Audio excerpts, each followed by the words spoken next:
बिस्मिल्लाहिर्रहमानिर्रहीम। देखती आंखों और सुनते कानों को आपके मेज़बान मोहम्मद बासिल का सलाम। नाजरीन और सामीन, हमारा आज का ये प्रोग्राम हमारी हर दिल अज़ीज़ कुलिया अमूर हैवानात की कौमी ज़रई नुमाइश जामिया ज़रिया फ़ैसलाबाद में शिरकत से मुतल्लिक़ है, जिसमें कुलिया के अहम नुमाइशी पहलुओं का जायज़ा लिया जाएगा।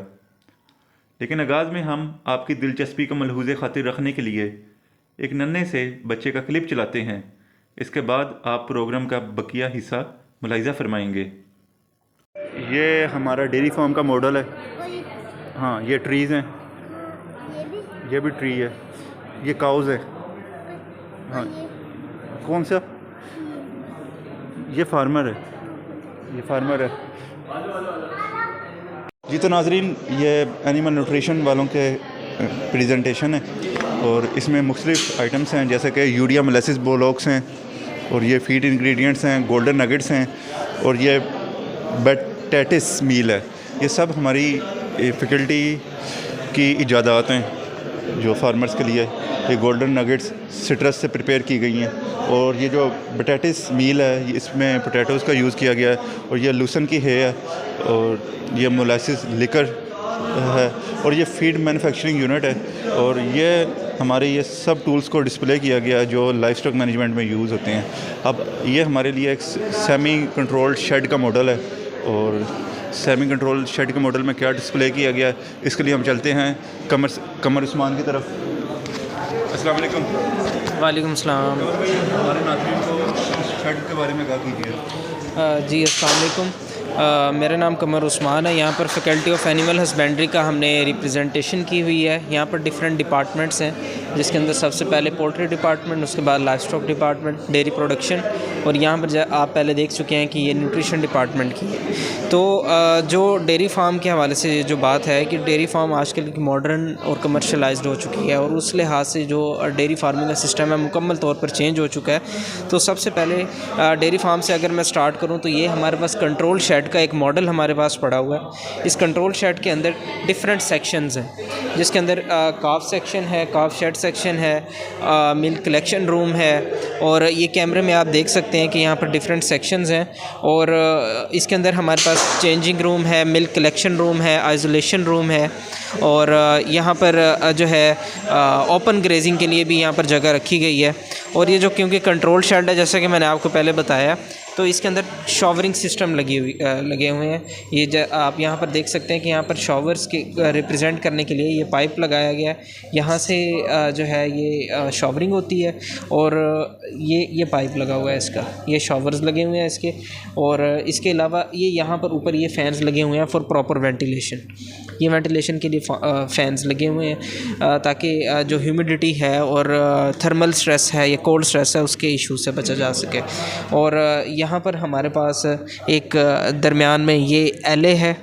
इस एले के अंदर ये कैमरे में आप देख सकते हैं, ये प्रॉपर एक एले है, और यहाँ पर जो है हम फीड डालते हैं, कॉन्सेंट्रेट वगैरह, डाइट या TMR, ये कुछ भी। और यहाँ पर animals head to head correspondence के हिसाब से यहाँ पर खड़े हुए हैं। तो ये हमारे पास डेयरी फार्म का यहाँ पर वो था मॉडल। और यहाँ पर ये कंट्रोल फार्म है, और यहाँ पे आप देख सकते हैं डिफरेंट सेक्शंस हैं, जिसके अंदर शेड ऑफ प्रेग्नेंट एनिमल्स का शेड है, ये ड्राई एनिमल्स का है, और ये फर्स्ट में हीफर का है, स्टोर रूम है, चेंजिंग रूम है यहाँ पर। अब ये एक डिटेल्ड मॉडल था। उसके बाद यहाँ पर आप देख सकते हैं कि सेमी कंट्रोल के हवाले से ये एक मॉडल यहाँ रिप्रेजेंट किया गया। ये सेमी कंट्रोल के अंदर दो आप देख सकते हैं, ये ऑर्गेनाइज्ड और अनऑर्गेनाइज्ड फार्म है। ऑर्गेनाइज्ड फार्म के अंदर थोड़ी कमर्शलाइजेशन आ जाती है, और अनऑर्गेनाइज्ड फार्म के अंदर एक एक्सटेंसिव सिस्टम है जिसके अंदर ग्रेजिंग भी करवाई जाती है, और नॉर्मल जिस तरह फार्मर हमारे गांव वाले जो लोकल फार्मिंग करते हैं वो इस हिसाब से करते हैं। उसके बाद ये हमारे पास ये शुरू हो जाता है जी पोल्ट्री का कंट्रोल शेड। उसके कुछ यहाँ पर इक्विपमेंट्स हैं, जिसके अंदर फ़र्स्ट ऑफ़ ऑल हमारे पास है डिजिटल लाइट कंट्रोलर सिस्टम। ये डिजिटली लाइट को कंट्रोल करता है। और उसके बाद हमारे पास है डिजिटल हीट कंट्रोलिंग। इसके अंदर ये होता है कि ये सेंसर इसका यहाँ पर लगा हुआ है हमारे पास, ये सेंस करता है कि हीट कितनी है, और उस हिसाब से ये वेंटिलेशन करता है और प्रॉपर शेड को कंट्रोल करता है। सेकेंडली थर्डली उसके बाद हमारे पास यहाँ पर है मॉइस्चर कंट्रोल। मॉइस्चर कंट्रोल के लिए ये हमारे पास सेंसर लगा हुआ है, इसके ऊपर जैसे ही मॉइस्चर ये सेंस करता है तो ये हमारे पास ये एक फ़ैन है जो हमने रिप्रेजेंट किया, ये फ़ैन यहाँ पर ऑन हो जाता है। तो कंट्रोल शेड्स के अंदर यही है कि वहाँ पर जैसे ही मॉइस्चर या ह्यूमिडिटी बढ़ती है तो यहाँ पर फ़ैन्स ऑन हो जाते हैं।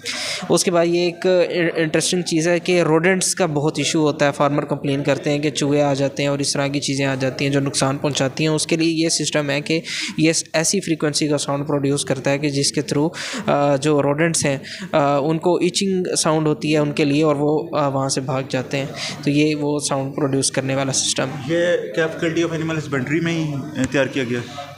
जी बिल्कुल। ये सारे जो मॉडल्स हैं, डिवाइसेस हैं जो मैंने आपको दिखाए हैं, ये प्योरली यहाँ की पैदावार है। FAH faculty of animal husbandry में इनको बनाया गया है। और ये सारा सिस्टम जो भी मैं अब तक मैंने आपको दिखाया है, इसके अंदर सारे फीड इंग्रेडिएंट्स, पोटैटस मील, गोल्डन नगेट्स, वो सब कुछ जो है FAH ने ही बनाया है। ये हमारे पास एक पुराना इंक्यूबेटर है जो कि हाउस होल्ड लेवल पे भी बन सकता है। कोई भी लोकल फार्मर, कोई भी बंदा जो नया बिज़नेस पोल्ट्री हैचरी का स्टार्ट करना चाहता हो वो ये सिस्टम जो है अपने लिए बना सकता है। ये ज़्यादा मुश्किल नहीं है। ये कैमरे में आप इसमें देख सकते हैं कि एक इसके अंदर जो है 2 ट्रेज़ लगी हुई हैं जिसके अंदर एग्स रखते हैं, एक थर्मोस्टेट लगा हुआ है और एक हीटिंग इक्विपमेंट लगा हुआ है जिसके थ्रू हीट पैदा होती है। तो ये जो है एक पुराना मॉडल है इंक्यूबेटर का।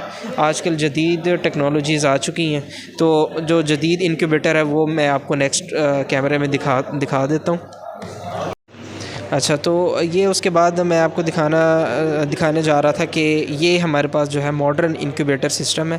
इसके अंदर आप देख सकते हैं कि यहाँ पर इसकी सारी डिटेल्स यहाँ दी गई हैं कि टेम्परेचर क्या चल रहा है, ह्यूमिडिटी क्या चल रही है, और उसके अलावा टर्निंग्स यहाँ पर शो होती हैं।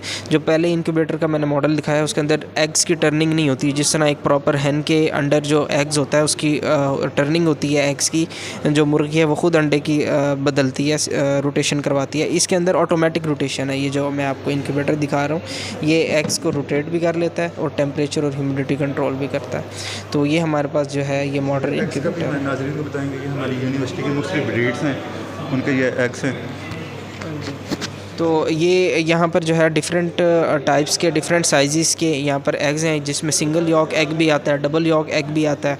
इसी तरह कोयल के एग्स भी यहाँ पर मिल जाते हैं, और डिफरेंट किसी भी पीकॉक के भी चाहिए, डक्स के चाहिए तो वो भी यहाँ पर मिल जाते हैं। और ये हमारे पास ब्रूडिंग सिस्टम का एक इक्विपमेंट ये रखा हुआ है जो ब्रूडिंग के लिए यूज़ होता है। तो ये था जी फैकल्टी ऑफ एनिमल हस्बेंड्री की तरफ से कोऑपरेशन, और ये सारी चीज़ें थी हमारे लाइक। कोई भी किसी भी तरह के आपके क्वेरीज़ हों, क्वेश्चंस हों, कोई भी टेक्नोलॉजिकल हेल्प चाहिए हो तो हम आपकी खिदमत के लिए हमेशा आगे रहेंगे। थैंक यू सो मच, जज़ाकल्लाह। Thank you very much Qamar Usman ने बहुत अच्छी प्रेजेंटेशन दी फैकल्टी ऑफ एनिमल हस्बेंड्री के स्टॉल की। जी तो दोस्तों, faculty of animal husbandry institute of poultry science की तरफ से ये ऑटोमेटिक फीडर भी यहाँ प्रेजेंट किए गए हैं। ये ऑटोमेटिक फीडर्स हैं, और ये पानी पिलाने के लिए ये भी ऑटोमेटिक है। जैसे जैसे पानी कम होता है ये ऑटोमेटिकली फिल होते रहते हैं। ये तमाम इंस्ट्रूमेंट्स हैं, इनकी इन्फॉर्मेशन आपको यहाँ से मिल जाएगी फैकल्टी से। अंडा देने वाली मुर्गियों के लिए cage system, brooding system, incubator, इन सब में आपको रहनुमाई, इन सब के बारे में आपको यहाँ से मिल जाएगी फैकल्टी ऑफ एनिमल हस्बेंड्री के। मज़ीद मालूमात के लिए आप कमेंट्स कर सकते हैं।